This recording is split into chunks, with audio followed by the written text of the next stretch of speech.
CMOS technology has two types, single well process and triple well process. In single well process, we take a silicon wafer and perform p-type doping to get a p substrate, and on the p substrate the n channel transistors or the NMOS is fabricated as shown here. This is the n channel. So for the n channel transistor, the bulk is nothing but the p substrate, and here is the connection of the bulk, that is p plus, which is always connected to VSS, because the bulk and the source of the n channel forms a diode, and we need to keep this parasitic diode in reverse biased, hence we connect the p plus to ground. And when we want to fabricate a p channel transistor, we get an n well and then fabricate the p channel inside this n well.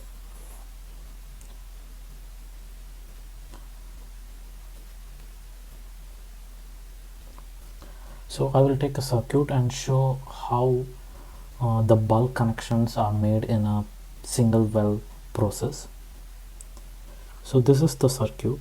We have three transistors, T1, T2 and T3. But T1 and T2 are NMOS transistors and T3 is a PMOS transistor. So in single well process, we have a p substrate and then we fabricate the NMOS transistors in the p substrate. So for the transistors T1 and T2, these are NMOS transistors, they both have a common bulk, which is shown here. The connection of the bulk is shown here, and this is the common bulk.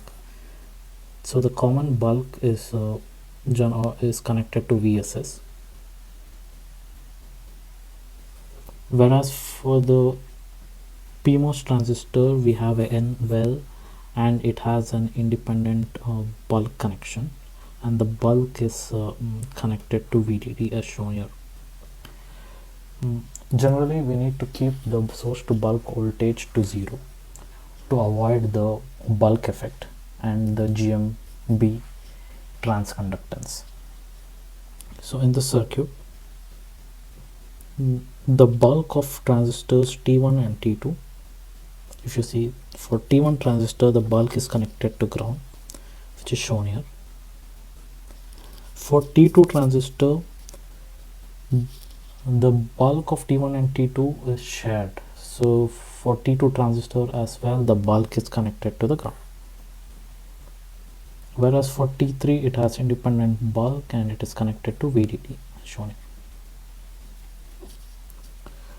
So what happens when in single well process? For T1 the source to bulk voltage is 0, so we do not have any bulk effect and GMB1 equals to 0. For T2 transistor the bulk is connected to ground, so there is a source to bulk voltage which is not equal to 0, and the GMB2 is not equal to 0 in this case, and we have a bulk effect, because of which we have a threshold voltage which is greater than VT at 0, since the source to bulk voltage is greater than 0, and this is called as bulk effect. Whereas for T3 transistor the source to bulk is shorted, so the voltage VSB3 is 0 and then GMB3 is 0 and VTH equals to VTH naught. In triple well process or twin well process, each transistor has a separate bulk contact, which can be seen here. However, the disadvantage is the area it takes is more and the cost is more.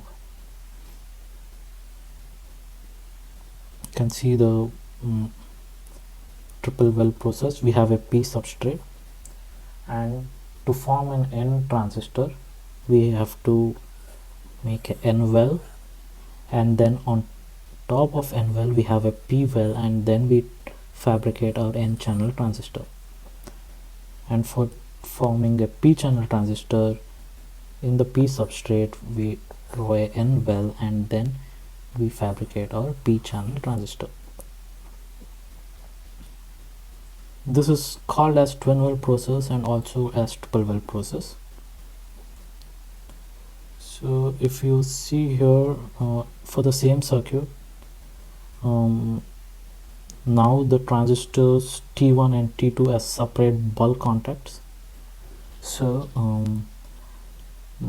what happens here is the bulk of transistor T2 and T1 are shorted to its source, so it has a separate bulk contact. We can just short the source to bulk of transistor T2, this is T1, so it's shorted to source to bulk, and this is T3.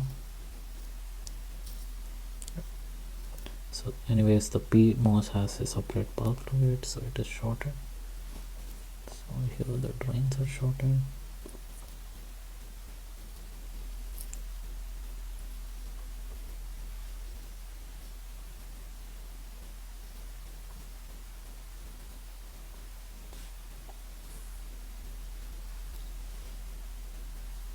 This is the connections made, and if you see in the diagram, circuit diagram, the bulk and source of T2 is shorted, bulk and source of T1 is shorted, since it has separate bulk contacts. So in this case we do not have any bulk effect, since VSB equals to 0 for all the transistors over here.